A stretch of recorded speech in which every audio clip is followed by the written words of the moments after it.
Então, bom dia a todas e todos. Vamos dar início agora à nossa primeira aula da disciplina de Psicologia da Aprendizagem e do Desenvolvimento. Óbvio que não é a primeira aula, nós falamos já um pouquinho sobre a disciplina no momento anterior. Aí nós já tivemos já o feriado aí de carnaval, nós só fizemos o nosso contrato pedagógico, apresentei mais ou menos o que nós teríamos, né, de teorias, e, enfim, qual que seria a ementa da disciplina. Agora a gente começa efetivamente o primeiro tópico, e se a gente for lá no início mesmo da disciplina, nós estamos aqui com ela aqui, ó, aberta, né? A gente começa, na verdade, não com psicologia. A gente começa com epistemologia. E eu vou explicar por que isso de epistemologia, né? E aí eu coloco aqui, ó, epistemologias. O que isso tem a ver com aprender, né? E aí eu já respondo basicamente com outra pergunta, né? Eu coloco três perguntas, né, que vão ter a ver com o que se espera, com os objetivos de aprendizagem desse primeiro tópico, dessa primeira semana, tá? Popper, Kuhn e Bachelard, eles não são psicólogos, tá? Eles são epistemólogos, né? Porque as epistemologias do Sul nos desafiam a pensar outros saberes e fazeres fronteiriços. Seria um segundo questionamento. E se é fronteiriço e se é saber, tem tudo a ver epistemologia com a nossa psicologia aqui. Capitalismo, colonialismo e patriarcado. Se a sociedade está repleta disso, o aprender não estaria? E aí é praticamente uma afirmação mais do que uma pergunta, né? O aprender, ele tem a ver, está associado ou está ligado de maneira indissociável, né? Não tem como dissociar, é indissociável, perdão, né? Capitalismo, colonialismo, patriarcado com os modos de aprender atualmente. Então, eu apresento nesse primeiro tópico aqui epistemologias clássicas, um pouco do que é epistemologia, com Popper, com Kuhn e com Bachelard. E aí depois nós vamos para Boaventura de Souza Santos, né, que é um pensador, um educador português, que vai falar justamente sobre essas epistemologias do Sul aqui, que são epistemologias meridionais, que vão pensar os saberes que são produzidos, né, abaixo da linha do Equador, ou seja, os saberes que são produzidos no Sul, ou seja, que não são saberes produzidos na Europa e nem na América do Norte, né? Então, é um saber da América do Sul, um saber africano, um saber outro que tem mais a ver com a nossa maneira de pensar o mundo, né? E então, é um assunto um pouco pesado, eu vou ter que usar duas aulas, né? A próxima aula eu não vou ter terminado ainda, né? E aí a gente vai então estar discutindo este tema aqui, tá? Vamos à primeira pergunta então, né? O que epistemologia tem a ver? O que isso tem a ver com aprender? Gente, epistemologia vem do grego episteme, né? Que significa conhecimento. Então, quando eu falo em aprender alguma coisa, eu já necessariamente aprendo um saber, aprendo um fazer, mas aprenda alguma coisa. E este alguma coisa é um conhecimento, tá? E a pessoa tem que levar em consideração a importância desse conhecimento para julgar que ela tem que aprender. A gente pode ensinar enquanto docente, enquanto professor, até coisas que a gente não julga necessário ou que não julga bem que são saberes e fazeres importantes, mas do outro lado da linha, que é a linha do aprender, e nós estamos falando de uma disciplina que tem a ver não com o ensinar, é claro que os ensinares vão estar ladeados, porque o ensinar e o aprender são indissociáveis, né? Não dá para você separar aprender de ensinar, até porque o aprender também é ensinar e porque o ensinar também é aprender, então há uma relação aí dialética, né? Mas você pode até ensinar coisas que você não julga que são importantes. Mas aprender, você não consegue aprender coisas que você acha que não são importantes. Claro que você pode até aprender, mas você não vai colocar volitividade, que é isso? Você não vai colocar vontade, você não vai colocar desejo. E aí esse aprender, ele vai ser, são aprenderes que geralmente são deficientes se você não coloca alguma energia, alguma carga emocional, alguma afetividade, algum treino, né, para esse aprender, tá? Então, esse começo de disciplina, nesse primeiro tópico, tem a ver com isso, né? Primeiro, o que são epistemologias, né? E aí, então, vamos para o texto dos nossos epistemólogos aqui, que eu vou ler junto com vocês, tá? Eu separei 3 textos, né? Um texto de Popper, um texto de Thomas Kuhn e um texto de Gaston Bachelard, né? Para a gente pensar um pouquinho sobre o que é isso de epistemologia, o que tem a ver com psicologia, tá bom? Vamos lá, o primeiro texto chama-se A Gênese do Critério de Falseabilidade. Ele é um pequeno trecho, né, de um texto maior do Popper, tá? E aí o resumo seria como, quando e por que Karl Popper propôs o critério de falseabilidade como critério de demarcação entre ciência e não ciência. Isso é um tema, inclusive, importantíssimo para a atualidade, né? Em que a gente está discutindo vacina novamente, se o corona, como que é a Covid, se pega, não pega, como que se usa máscara, se eu vou tomar ivermectina, remédio de verme, né, para tratamento de Covid, como que é isso, né? Que questões políticas que estão envolvendo aí a questão da ciência? E é ciência ou pseudociência? Até um tempo atrás, não se falava mais do que essa ideia de que a Terra é plana. Então, os terraplanistas, inclusive, né, são a volta de uma não ciência, né, uma pseudociência, uma pseudo-questão para a ciência que, inclusive, não tem que levar nem em consideração. A Terra não é. Nós já tivemos já, né, demonstrações científicas de que a Terra não é plana. Mas entendeu? Mas nós estamos vivendo isso aqui, a demarcação entre o que é ciência e o que não é ciência novamente, né? No Brasil isso voltou a ser uma questão, tá? Mas no mundo isso está sendo questionado novamente, né? Mas vamos lá, vamos então ao texto do Popper, então, para deixar claro o que é ciência, demarcação, né? Então é o que é ciência e o que não é ciência. Eu vou lá, parágrafo por parágrafo, tá? Foi durante o verão de 1919 que comecei, aí é o Popper falando, né, a sentir-me sempre mais insatisfeito dessas 3 teorias. Quais são essas teorias que está insatisfeito? A teoria marxista da história, a psicanálise e a psicologia individual. E comecei a duvidar de suas pretensões de cientificidade. Meu problema primeiro assumiu, talvez, a simples forma: o que não está bem no marxismo, na psicanálise e na psicologia individual. Por que essas doutrinas são tão diferentes das teorias físicas, da teoria newtoniana e, sobretudo, da teoria da relatividade? Tá? Então vamos lá.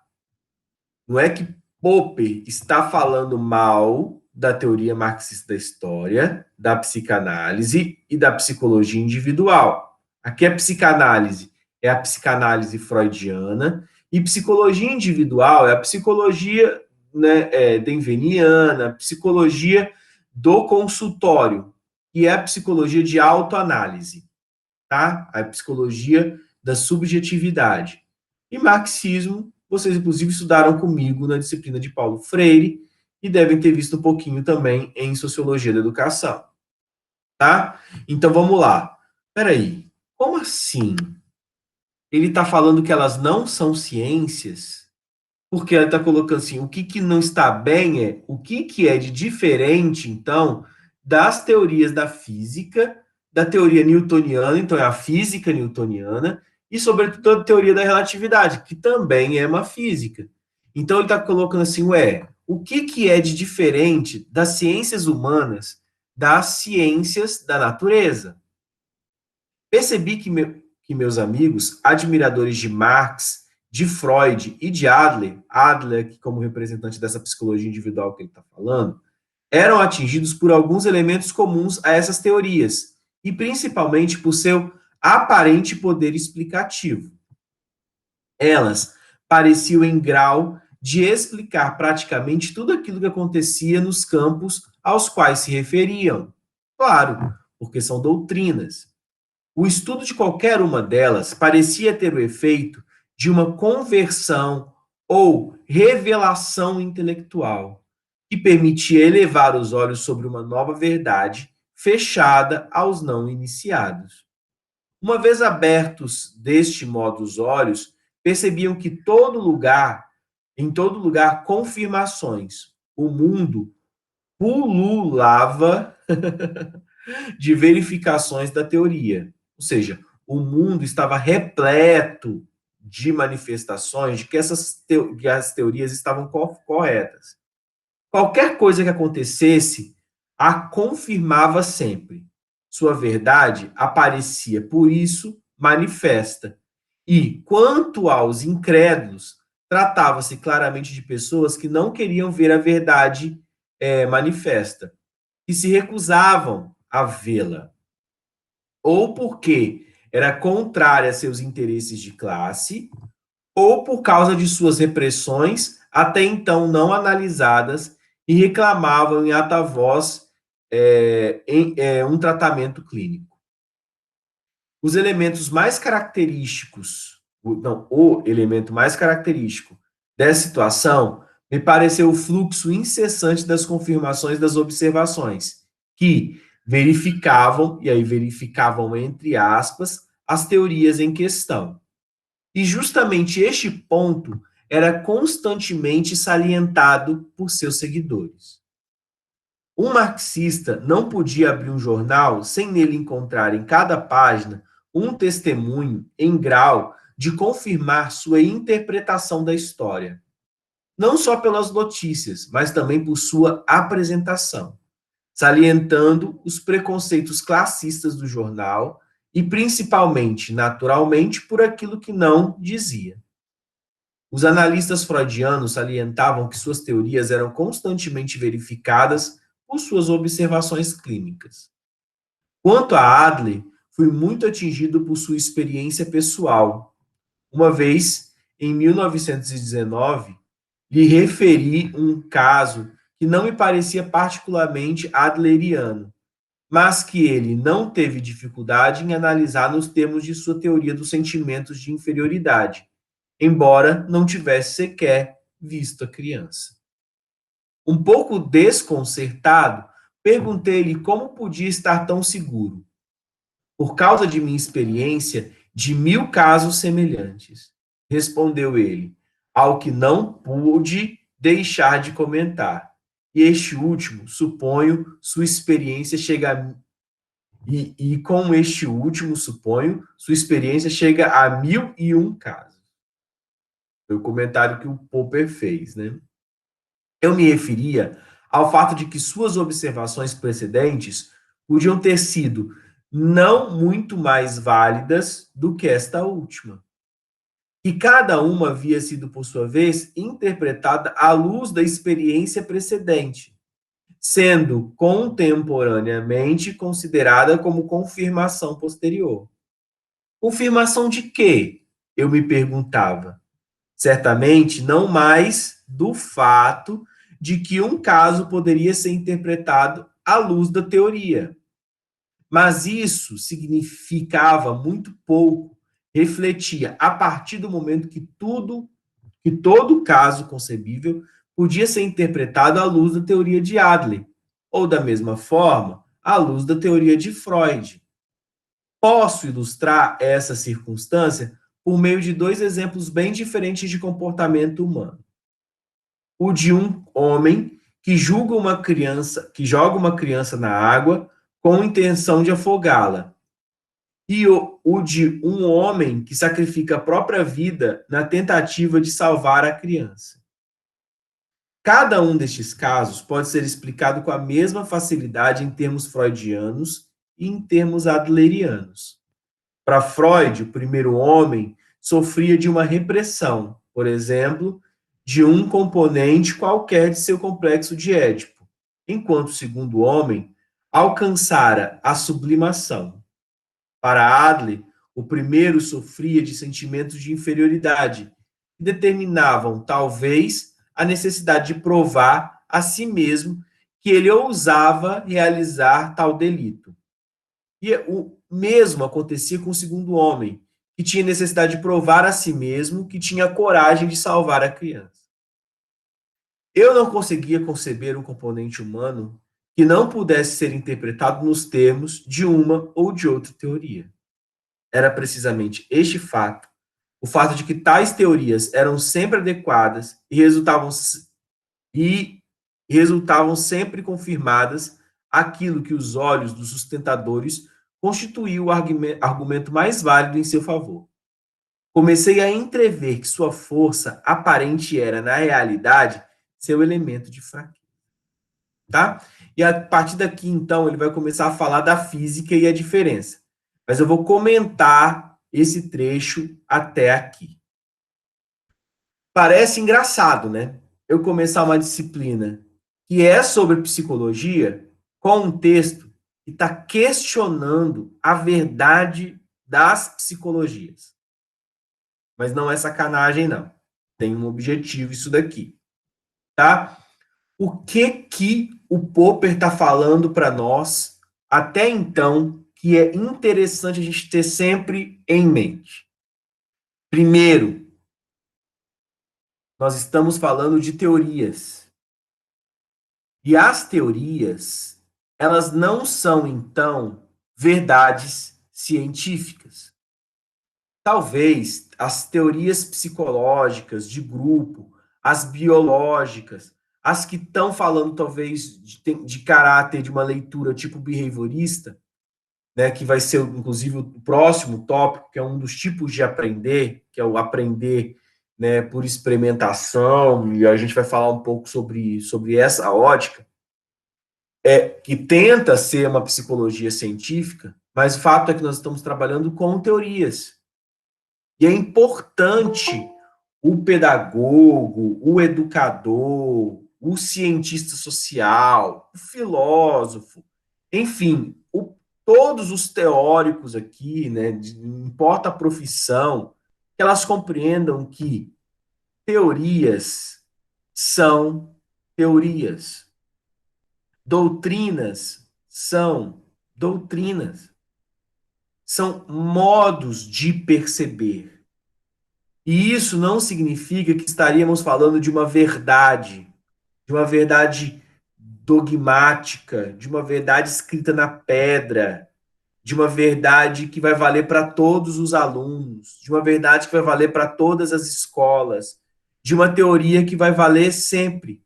Você, enquanto pesquisador, enquanto professor, enquanto docente, enquanto pedagogo, é que vai se afeiçoar a uma teoria e vai tentar construir a escola e o seu fazer profissional com base nessa perspectiva teórica. Então, não se trata de falar assim, o mundo, a grande verdade da teoria histórica é o materialismo histórico dialético. E a psicologia correspondente, então a verdade psicológica para essa escola, para esse aprender, vai ser a psicologia histórico-cultural de Vygotsky. Porque se eu leio o mundo a partir do materialismo histórico dialético, a psicologia tem que ser a psicologia histórico-cultural, então eu estou juntando Marx com Vygotsky, e o mundo é assim porque é uma verdade revelada, Deus chegou e escreveu uma Bíblia do marxismo, e aí caiu do céu, e aí toda a escola tem que ser lida a partir dessa teoria. Até porque vão ter pessoas que vão ler essa teoria muito bem, e vão ter pessoas que vão ler muito mal. E vão ler e empurrar, e criar cores para leitura a partir do mundo, a partir das suas teorias. E óbvio que eu estou pegando aqui o exemplo, porque o próprio Popper comentou a questão da teoria marxista da história, do materialismo histórico dialético, e eu leio o mundo, né, por essa teoria também, né, inclusive eu poderia falar assim, gente, eu sou freudo marxista, né, os teóricos que eu mais gosto aqui, então, eu de Emerson, pesquisador, professor, os teóricos que eu mais gosto é o Freud e o Marx.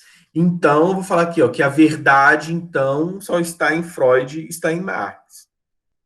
E não é. Eu estou colocando essa aula de introdução justamente para fazer essa limpeza intelectual, para a gente perceber que na pedagogia e nas teorias do aprendizagem, na nossa docência, a teoria é apenas uma maneira, uma metodologia de olhar para o mundo. É uma leitura de mundo. Não é a verdade. E o mais importante de tudo, quando eu digo não é a verdade, significa que não é a única verdade. Então, eu posso juntar teorias, eu posso ler diferentes teorias, eu posso agregar ou agremiar teorias, eu posso misturar. Então, o que eu estou colocando aqui é a importância de nós percebermos a maneira da epistemologia, né, a possibilidade de ser mais eclético com relação àquilo que é uma teoria.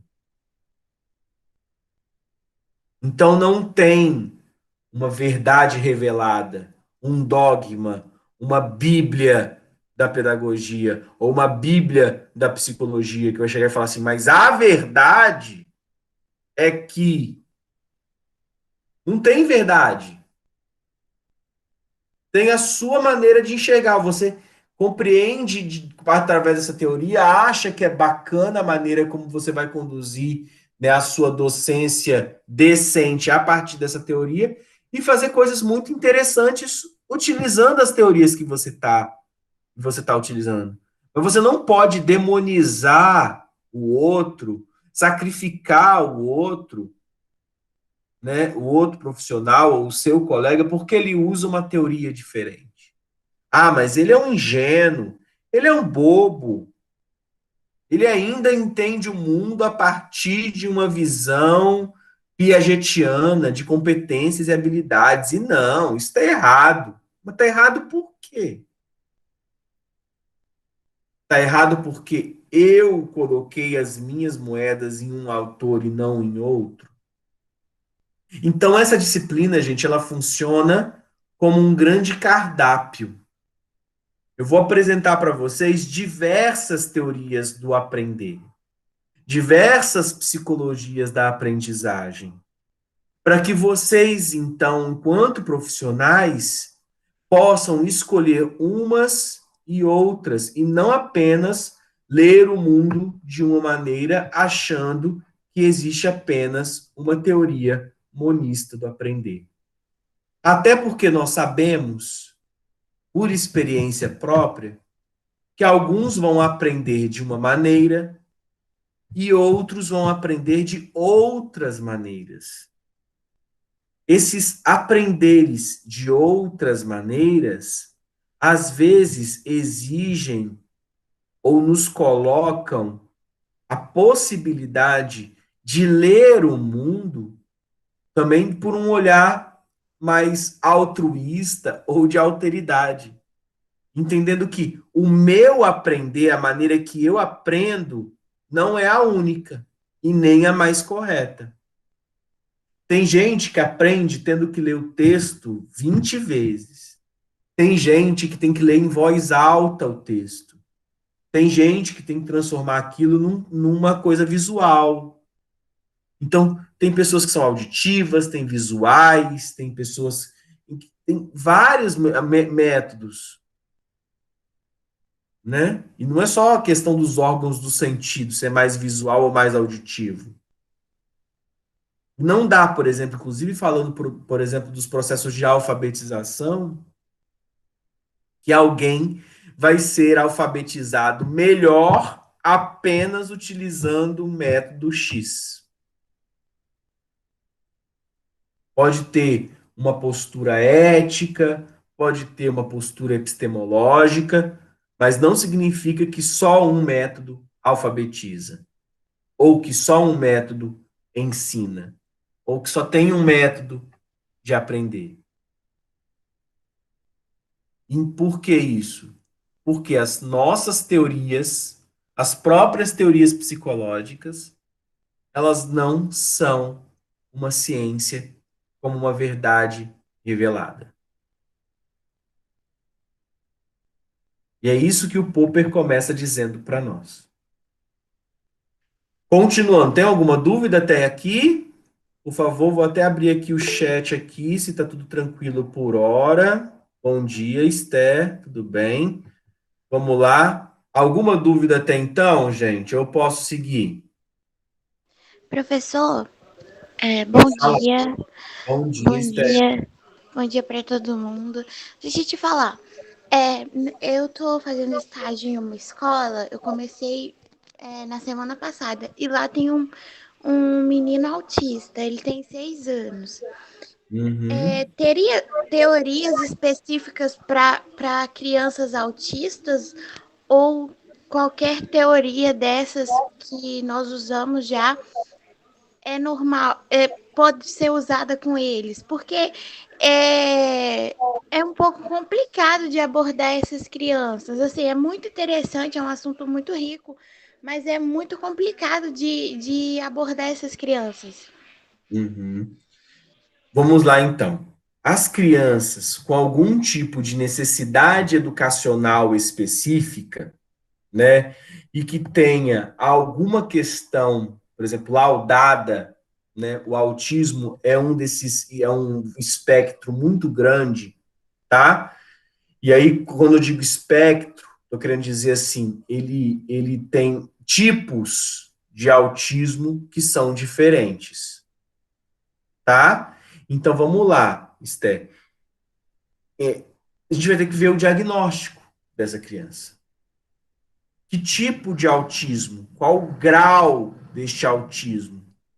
E aí, então, a gente vai pensar assim: como se dá o aprender não mais da criança autista, mas como se dá o aprender de, sei lá, José, de João, de Maria, que é autista. Então, a partir disso, entendendo também o que é o autismo, como que funciona a síndrome e o grau dentro dessa criança, dentro desse espectro, você vai perceber, olha, ela consegue aprender dessa forma. Ou pode ser, tem autistas que são autistas que têm superdotação.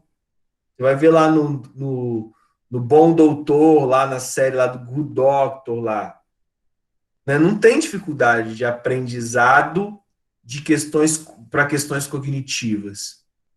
Agora, existem autistas que têm muitas questões no aprendizado cognitivo, que são tão fechadas no próprio universo autista que não conseguem se relacionar com o universo cognitivo fora.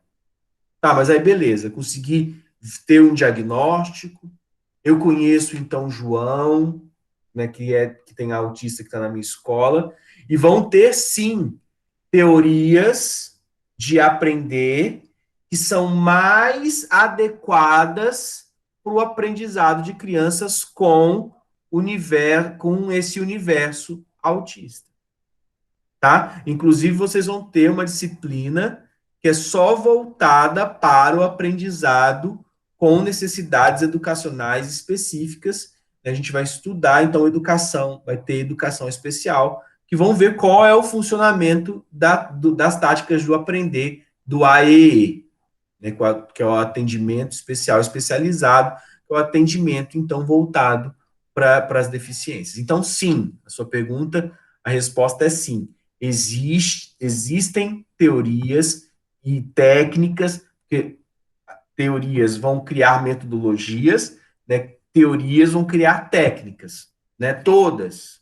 Tá? O aprender visto da maneira de Vygotsky, o aprender visto da maneira de Piaget, o aprender visto da maneira de Vallon, o aprender visto da maneira de Montessori, o aprender visto a partir da perspectiva de Gowing, o aprender a partir da perspectiva behaviorista. Então, quer dizer, esse universo de teorias vai possibilitar a criação de técnicas para esse aprendizado, né, que são técnicas que vão estar na linha da didática e linha do aprender pedagógico efetivamente.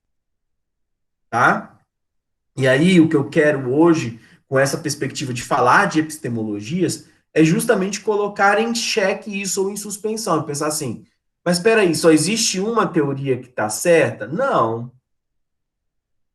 Não existe só uma teoria que está certa.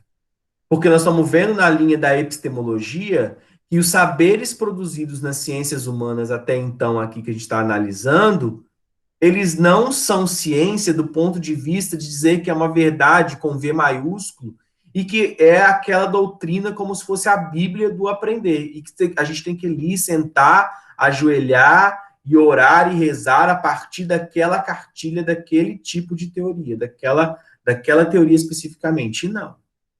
Não necessariamente. Até porque isso é o próximo passo do tópico que a gente vai ver na próxima aula, com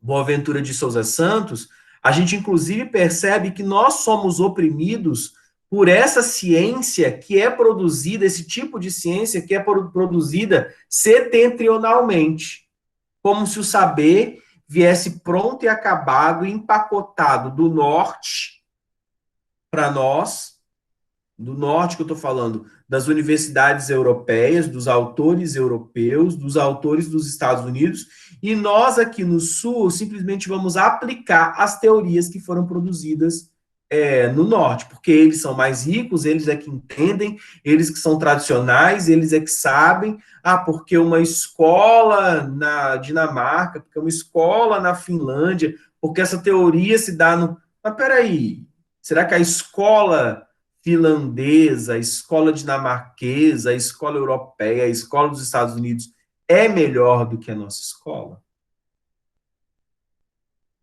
E é melhor no quê? E é melhor por quê? E é melhor como? E a gente poder discutir isso daí. Porque nem sempre é melhor, nem sempre, e muitas vezes não é, ela é diferente. Eu tenho que entender, né, com base nessas epistemologias, que os saberes são diferentes. Porque o manejo na realidade é diferente. Porque nós estamos falando de uma escola que é viva, e eu não estou fazendo propaganda do modelo de escola aqui do Espírito Santo do Estado, não, tá? Pelo amor de Deus. Né? O lance é, a escola é viva porque ela está relacionada com a comunidade, o grupo, o espaço que ela está inserida, a realidade que ela está inserida. Tá? Beleza? Podemos seguir, então? Tranquilo, Esté? Sim, professor, obrigada. De nada. Vamos continuar, então. Então, vamos lá. Popper continua. No caso da teoria de Einstein, a situação era notavelmente diferente. Toma-se um exemplo típico, a previsão einsteiniana, confirmada justamente, então, pelos resultados da expedição de Eddington. A teoria einsteiniana da gravitação havia levado à conclusão de que a luz devia ser atraída pelos corpos pesados como o Sol, do mesmo modo como que eram atraídos os corpos materiais. Por conseguinte, podia-se calcular que a luz proveniente de uma longínqua estrela fixa, cuja posição aparente estivesse próxima do Sol, teria alcançado a Terra a partir de uma direção tal que faria aparecer a estrela ligeiramente afastada do Sol. Ou, em outras palavras, podia-se calcular que as estrelas próximas do Sol teriam aparecido como se estivessem afastadas um pouco do Sol e também entre si. Trata-se de um fato que não pode normalmente ser observado, pois aquelas estrelas se tornam invisíveis durante o dia pelo excessivo esplendor do Sol. No decorrer de um eclipse, é todavia possível fotografá-las. Se se fotografa a mesma constelação de noite, é possível medir as distâncias entre as duas fotografias e calcular, assim, o efeito previsto. Ora, o que impressiona em um caso como esse é o risco implícito em uma previsão desse tipo. Se a observação mostra que o efeito previsto é totalmente ausente, então a teoria resulta simplesmente refutada. A teoria resulta simplesmente refutada. Ela é incompatível com certos resultados possíveis de observação. Certamente, com os resultados que todos teriam esperado antes de Einstein. Trata-se de uma situação completamente diferente da que foi descrita anteriormente, em que emergia que as teorias em questão eram compatíveis com os mais disparatados comportamentos humanos, de modo que era praticamente impossível descrever um comportamento qualquer que não pudesse ser assumido como verificação de tais teorias. Tá? Popper escreveu isso num texto chamado Conjecturas e Refutação. Beleza. O que Popper está tratando nessa segunda parte aqui? Olha, e o conhecimento físico, que a física de Einstein, cria um princípio que é esse princípio de critério de falseabilidade ou critério de refutabilidade, que é um princípio científico. Que a ciência, ela dá conta de quando eu tenho, então, um novo patamar, a ciência caminha um pouquinho naquilo que ela queria ou desejava responder, aquilo que seria anterior, por exemplo, uma cosmologia aqui, uma interpretação cosmológica, né, do mundo anterior a Einstein, vai ser falseabilizada. Você vai se tornar falsa, vai se tornar refutável, vai se tornar, então, mentira, porque agora a gente avançou cientificamente e compreendeu o mundo a partir desta nova interpretação. E ela torna falsa as interpretações anteriores. Beleza. Então, esse é o critério que, para Popper, diz aquilo que é ciência e aquilo que não é ciência. Qual que é o problema para nós diante disso? Nenhum. Nós, inclusive, gostamos que a ciência seja assim. Vamos pensar do ponto de vista aí do tratamento da pandemia aí com vacina. O tratamento de vírus hoje, o jeito de tratar um vírus é qual? Olha, pode ser, o método pode ser diferente. Eu posso enfraquecer o vírus, eu posso pegar o RNA do vírus, eu posso criar vários mecanismos, mas todos eles vão resultar em vacina. O jeito de tratar vírus é com vacina. Por quê? As minhas células vão entender que aquele vírus enfraquecido, aquele RNA é um intruso no corpo. Eu vou produzir anticorpos para combater aquele corpo estranho. E aí o que acontece? A partir deste combate do corpo estranho, meu corpo vai ficar suficientemente forte para vencer o vírus. Perfeito? Perfeito. Isso tem a ver com a gente, isso coloca a gente numa situação, nós, das ciências humanas, numa situação ruim? Não.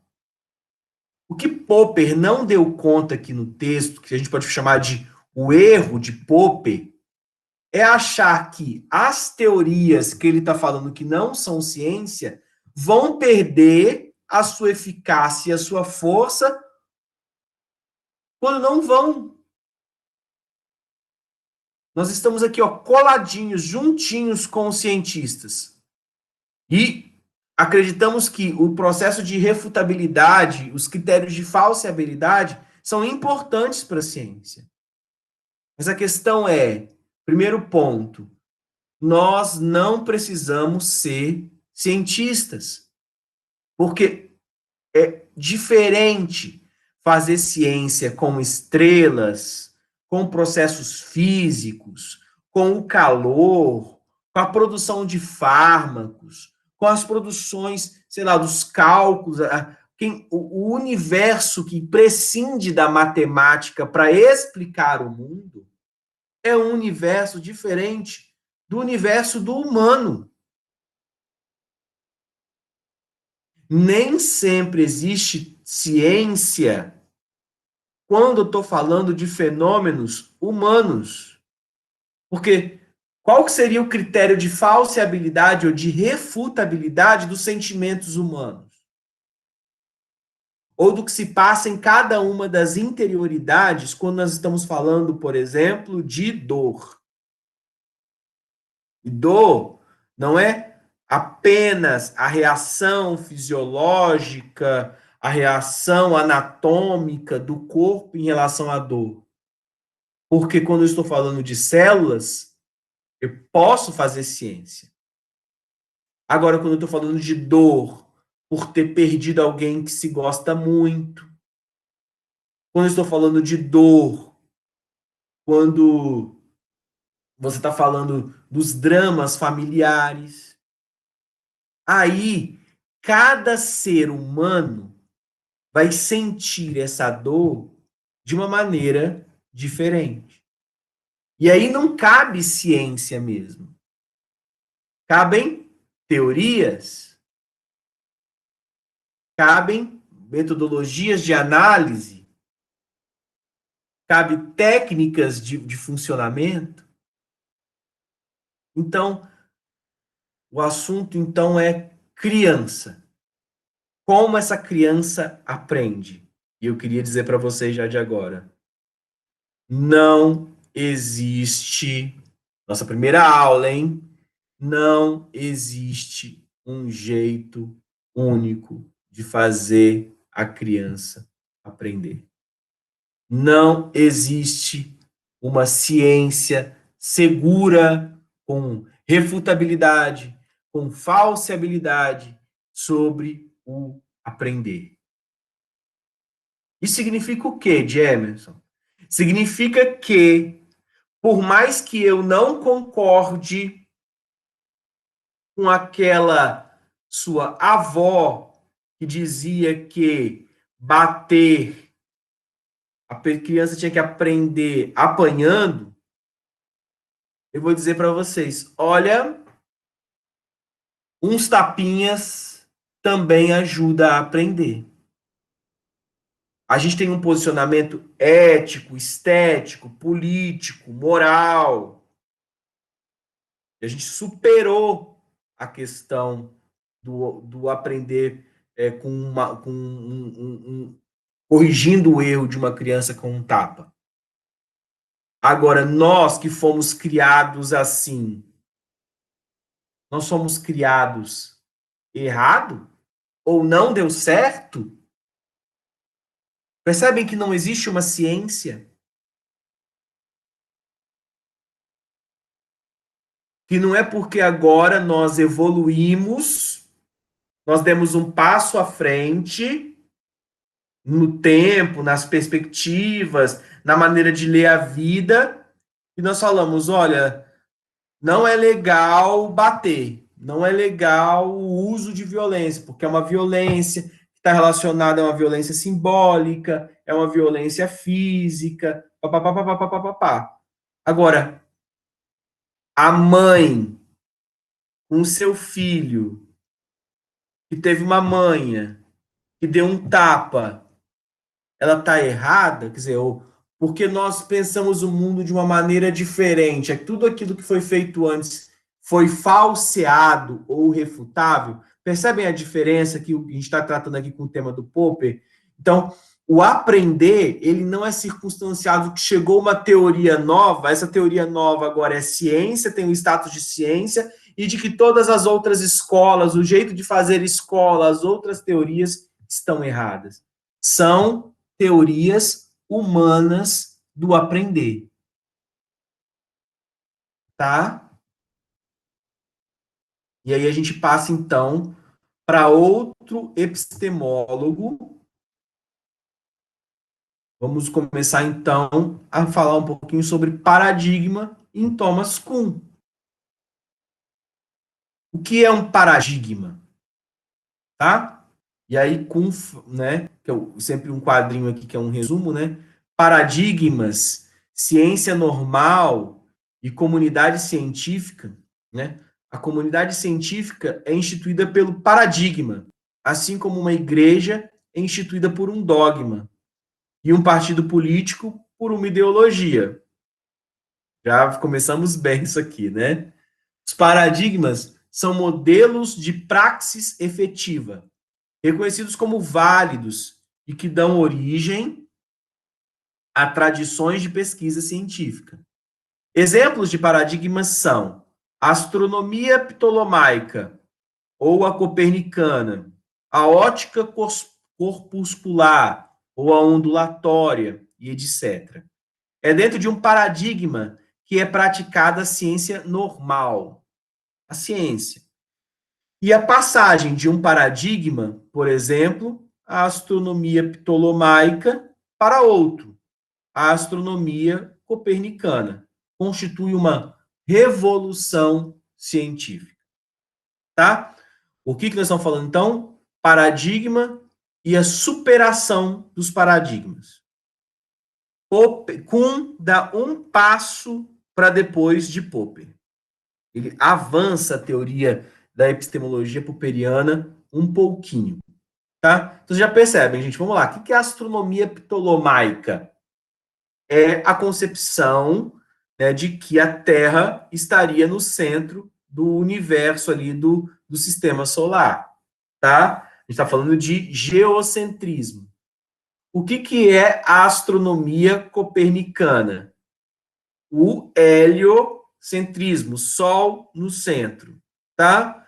Óbvio que quando vem Copérnico, então, Ptolomeu é deixado de lado, porque evoluiu-se o paradigma.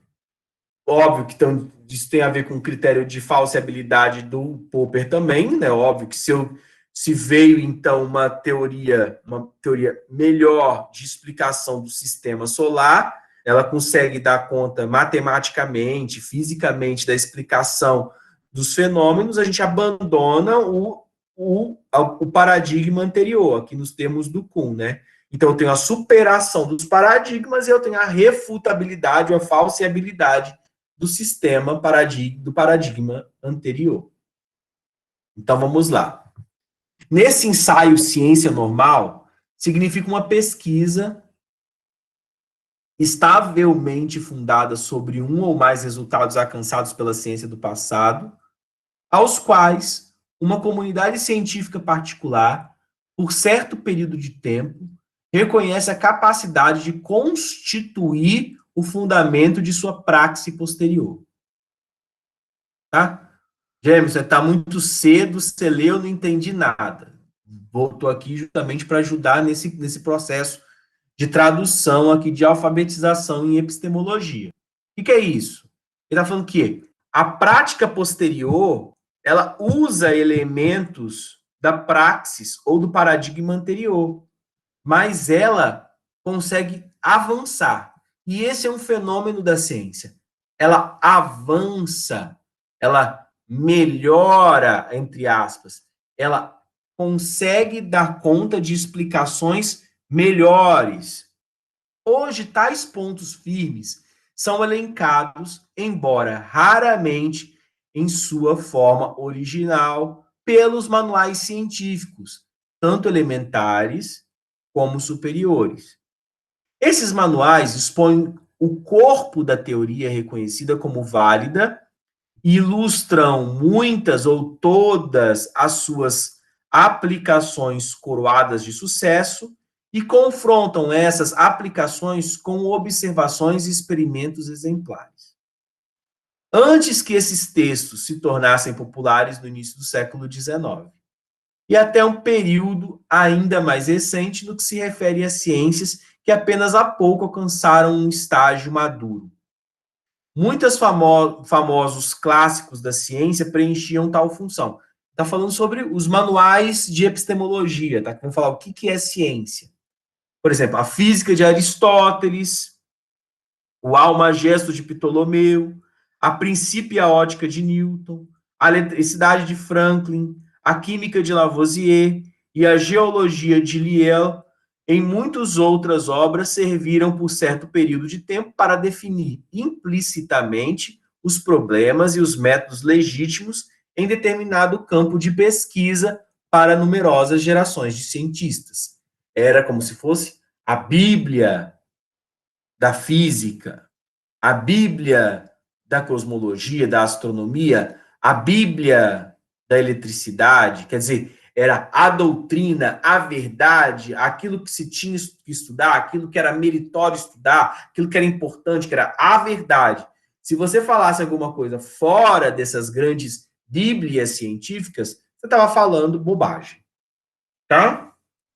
Eles estavam em grau de fazer isso, pois possuíam em comum duas características. Primeiro, os resultados que apresentavam eram suficientemente novos para atrair um grupo estável de seguidores, afastando-se de formas de atividade científica que com eles contrastavam. Ou seja, gente, se eu estou numa sala que tem 30 pessoas e 25 tem uma teoria e os outros 5 têm outra teoria, a gente está falando aqui sobre comunidade científica. Quem está com a razão? Óbvio que eles vão dizer que quem está com a razão são os 25. Porque a maior quantidade de adeptos possível vai fazer com que uma teoria seja mais ou com menos adeptos, menos aceita. Menos aceita. Mais comunidade científica, mais aceita. E aí o que? São as pessoas que vão se convencer da validade daquela teoria. E ao mesmo tempo estavam suficientemente abertos para deixar o grupo de cientistas constituídos sobre essas novas bases, a possibilidade de resolver problemas de todo tipo. Doravante, para indicar os resultados que têm em comum essas duas características, usarei o termo paradigmas, que tem uma relação precisa com o termo ciência normal, ou seja, ciência, não precisa nem usar o normal não, tá, gente?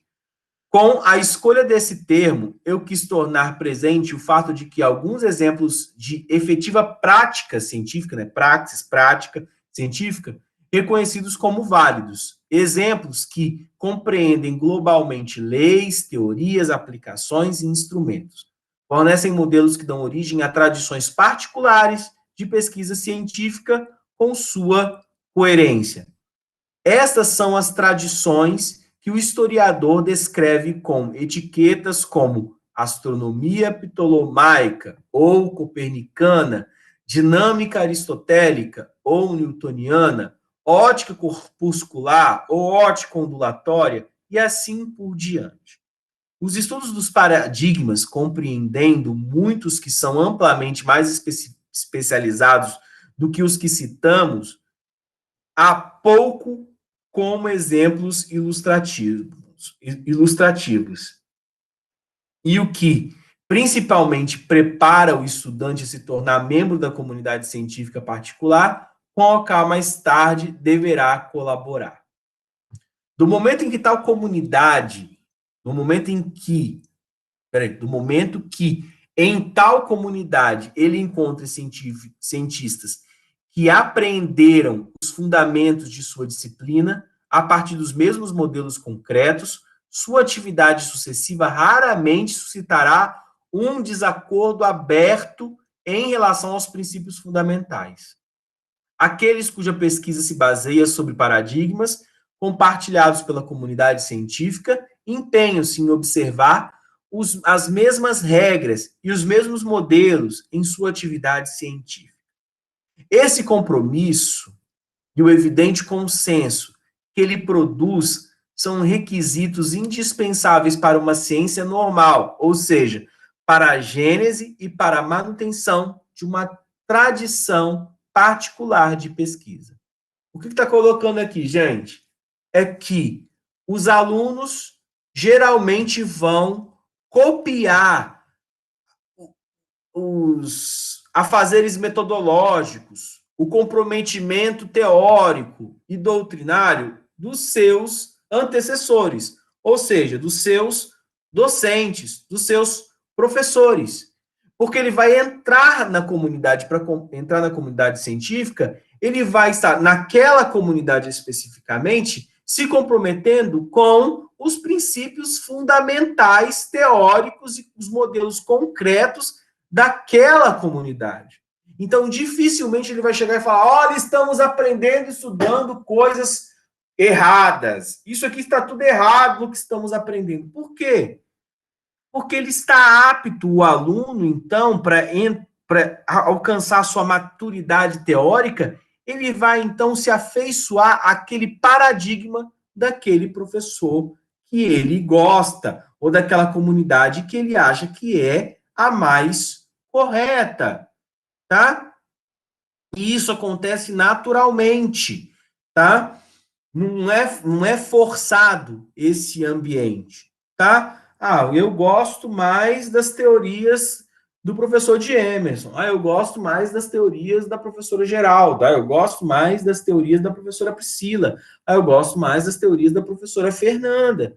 E assim sucessivamente, tá? Então, o que o Kuhn está colocando aqui é que nós acabamos nos afeiçoando a certos paradigmas. O que a gente tem que aprender aqui é que eles são paradigmas. Paradigmas. E que, obviamente, cada um de nós tem uma tradição de leitura a partir de uma tradição, né? Ah, fulano fez doutorado com quem? Tem que olhar para a pessoa que é. E o mestrado foi feito com quem? E a graduação estudou aonde? Ah, entendi porque ele pensa assim.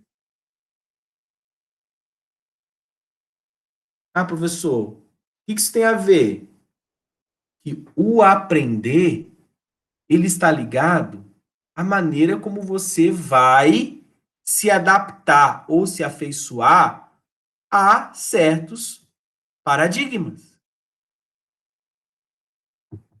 Se o historiador traçar respectivamente no tempo o desenvolvimento do conhecimento científico de qualquer grupo escolhido de fenômenos correlacionados entre si, ele tem probabilidade de encontrar-se diante de uma pequena variante do esquema que ali ilustramos em referência à história da física ótica.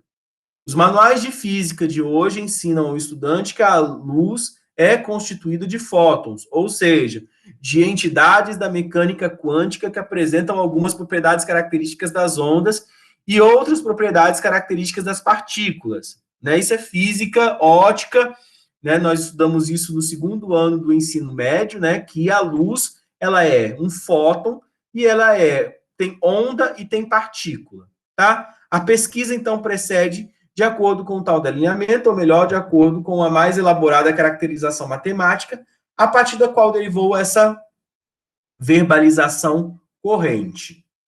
Tal caracterização da luz é, porém, velha de apenas meio século. Antes que ela fosse desenvolvida por Planck, por Einstein e por outros no início do século XX. Os textos de física ensinavam que a luz era um movimento ondulatório transversal, um conceito enraizado em um paradigma que deriva, em última análise, de escritos óticos de Young e de Fresnel, do início do século XIX. E, por outro lado, a teoria ondulatória foi a primeira a ser abraçada por quase todos os cientistas, cuja atividade se desenvolvia no campo da ótica. Isso é importante. Significa o quê? Que não é porque muita gente acreditou numa teoria durante um período de tempo que essa teoria é verdade. Vou repetir. Não é porque muita gente acreditou numa mesma teoria durante muito tempo que essa teoria é verdade. Ainda mais de nós, das ciências humanas, que nem o status quo de ciência propriamente como a física que a gente quer ter. Não é que a gente não tenha, é que a gente não quer ter de fato. Porque a multiplicidade de teorias permite a gente olhar, por exemplo, o fenômeno dessa disciplina, que é o fenômeno do aprender, de maneiras diferentes, de óticas diferentes, de paralaxes diferentes, quer dizer, de pontos de vista diferentes. Isso não torna uma teoria melhor ou pior. Faz das teorias do aprender teorias diferentes, porque baseadas na ética de um indivíduo diferente. Então, não estou aqui, não vou criar aqui a igreja de emersoniana de teorias psicológicas do aprender e vou levantar um livro e dizer: este livro é o livro de emersoniano do aprender. E aqui está toda a verdade sobre o aprender. Se alguém chegar para você dessa maneira, você toma cuidado. Porque se nem olhar para o céu, a cosmologia, a gente conseguiu dizer do que é verdade de uma vez só, ou seja, a gente ficou ali mais de 1000 anos e matando a pessoa que falava coisa diferente, tá? Acreditando que a Terra estava no centro, quanto mais com relação às questões humanas que envolvem o aprender. Tá? Então, durante o século XIX, o paradigma para esse campo foi fornecido pela ótica newtoniana, que ensinava que a luz consistia de corpúsculos materiais. Está vendo? Newton estava errado. Naquele tempo, os físicos pesquisavam uma prova da pressão exercida pelas partículas luminosas que vinham se chocar contra corpos sólidos, prova que não foi pesquisada pelos primeiros seguidores da teoria ondulatória. Essas transformações do paradigma da ótica física constituem revoluções científicas e a passagem sucessiva de um paradigma para outro, por meio da revolução, forma o esquema habitual de desenvolvimento de uma ciência madura. Ou seja, a ciência madura, ela permite a refutabilidade e a passagem de paradigmas, ela permite a revolução. É isso que o Kuhn está ensinando para nós, que a ciência, ela prescinde de mudanças de compreensão, de revolução, de mudanças de ótica, de mudanças de paradigma, de mudança de perspectiva. Quando a ciência faz isso, ela é madura. E nós, cientistas humanos, nós das áreas humanas, temos que nos tornar também mais maduros e entender que as nossas teorias, elas não fundamentam uma visão monista, uma visão única de compreensão do mundo. Se eu sou marxista, eu não posso querer ler o mundo apenas a partir da teoria marxista e dizer que a teoria marxista é a única maneira de ler o mundo. Ah, Jameson, o que isso tem a ver? Isso tem a ver com toda uma pedagogia, por exemplo, do coitadismo, de que eu tenho que envolver, por exemplo, o meu aluno num papel celofane e impedir que ele se esbarre com as frustrações. Ensinar não é isso. Ensinar envolve a perspectiva de amadurecimento. E este amadurecimento, e vocês já estão chegando num outro grau que no semestre passado vocês não estavam, de que existem teorias conflitantes e que é importante a relação entre esses conflitos. De que as teorias, elas permitem revoluções. E que o meu modo de ver é apenas um modo de entrar numa comunidade científica X, que é um paradigma também X. Então, não está certo e não está errado uma ou outra perspectiva de ensinar ou perspectiva de aprender.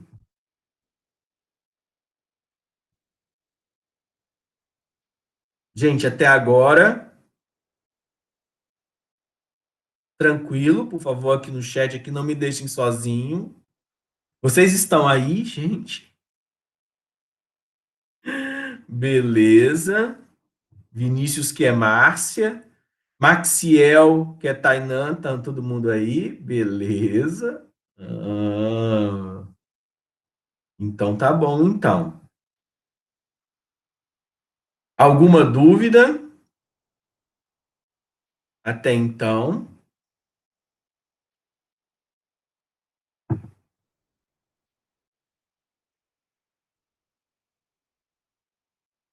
Tudo tranquilo. Beleza, beleza. O que eu estou fazendo então aqui nessa aula de hoje? Né? A gente está fazendo algo preventivo, é quase uma vacina,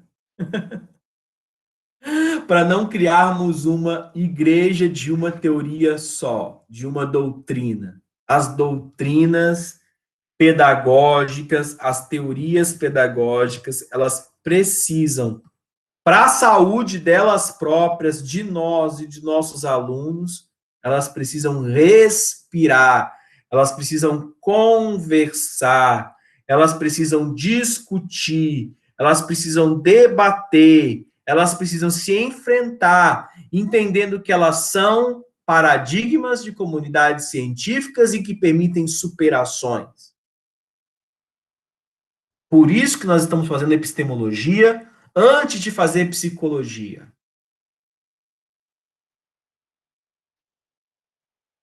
Ok? Gente, faltam apenas 10 minutos para encerrar a aula. Eu não vou dar conta, então, da gente terminar aqui com Gaston Bachelard. A próxima aula nossa, quarta-feira, então, a gente continua essa discussão com Gaston Bachelard e com Boaventura de Souza Santos. Né? Muito obrigado pela presença de vocês.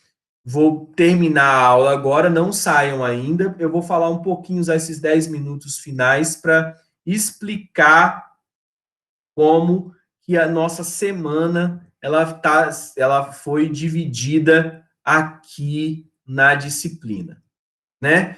Esse endereço aqui de Meet vai ser o sempre das nossas aulas. Aqui já coloquei aqui, ó, as nossas aulas síncronas aqui, elas vão ser sempre nesse horário, né? Na quarta-feira, de 10 ao meio-dia. Na sexta-feira, a gente não vai começar às 7 horas, tá, gente? É de 7h30 às 9, tá?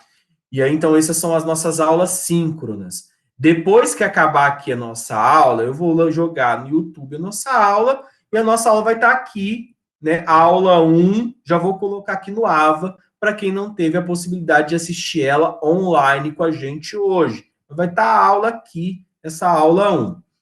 Gente, acabou aquilo de que você podia fazer as atividades quando você quisesse, né? Ah, vou fazer atividade só no final. Não é mais, né? A Priscila já falou, todo mundo já explicou para vocês já, que nós caminhamos um pouco nessa questão do ensino. Chegamos a híbrido ainda, né? Mas o nosso APNP mudou, né? Então, não é mais aquilo de que as atividades vão ficar abertas até o final do semestre, e aquela correria de final de semestre que não fez nada o semestre todo, vai ficar lá no última semana fazendo 20 atividades. Não, tá? Então, as atividades têm prazo agora, tá? Nós estamos aqui os textos, coloquei um texto do Boaventura, leitura complementar não precisa ler, é só para quem tiver interesse mais no tema. Aqui eu coloquei um videozinho do Boaventura explicando isso do que é Epistemologias do Sul, mas esse aqui é o material da aula, tá? E aí, então, sobre o tema das 2 aulas, eu coloquei algumas perguntinhas. No caso, 3 perguntinhas, então, vão ter aqui o nosso indagações. Quanto que vale para responder essas perguntinhas? 2 pontos. Qual a data máxima para enviar aqui a resposta dessas perguntinhas? 5 de março, tá? Dei 2 semanas. Todas as atividades vão ter sempre 2 semanas? Não. Algumas atividades, porque a gente está começando agora, eu vou dar 2 semanas. Mas depois as atividades vão ter 1 semana só para elas serem feitas, tá? Toda semana, então, vai ter uma indagação sobre a aula. 1 ou 2 perguntinhas. Essa tem 3, mas nunca mais do que 3 perguntinhas para serem respondidas sobre a aula, tá?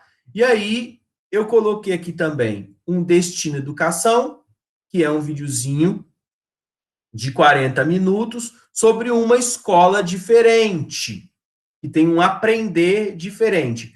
Toda semana vai ter um Destino Educação. E aí eu pergunto, coloco um fórum com um questionamento sobre essa escola, e aí vocês têm que participar do fórum, vale 2 pontos, a data máxima, né, é 5 de março. Quantos pontos vão ser distribuídos desta maneira, por tópico? Sempre todo tópico, 4 pontos. Tá? Todo tópico, 4 pontos. Então, o que acontece? Vão ter 16 escolas. E aí, então, 16 escolas vezes 2, 32.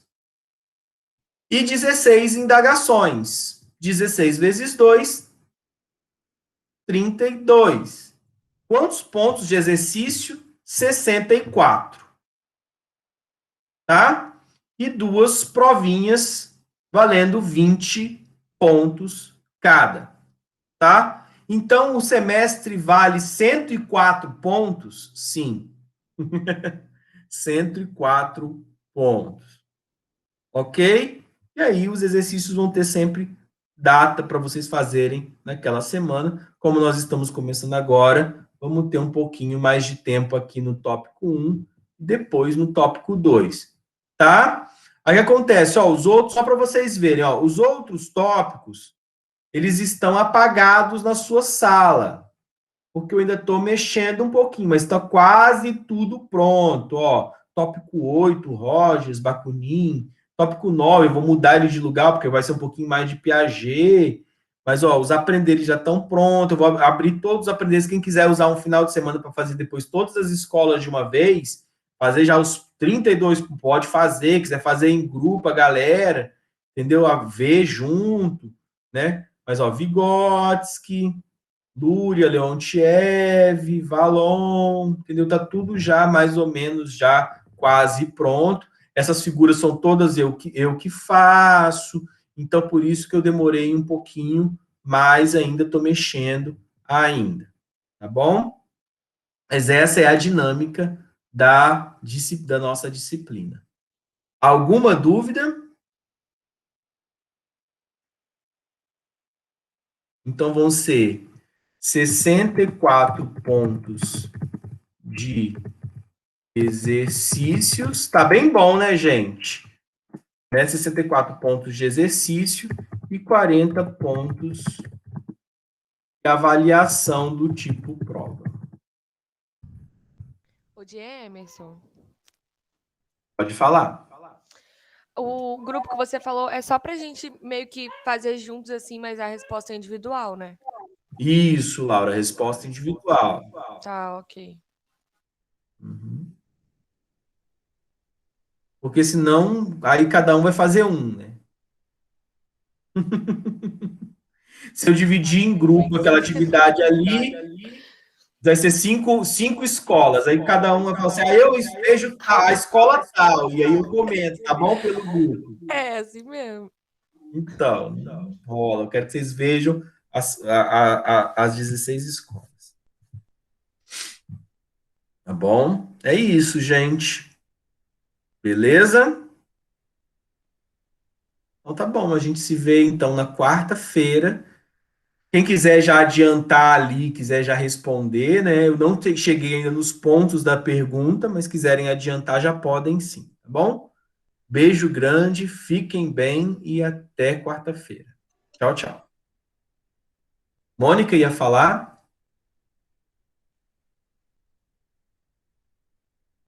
Então tá tudo certo, gente. Tchau, tchau. Bom final de semana. Falou, tchau, tchau.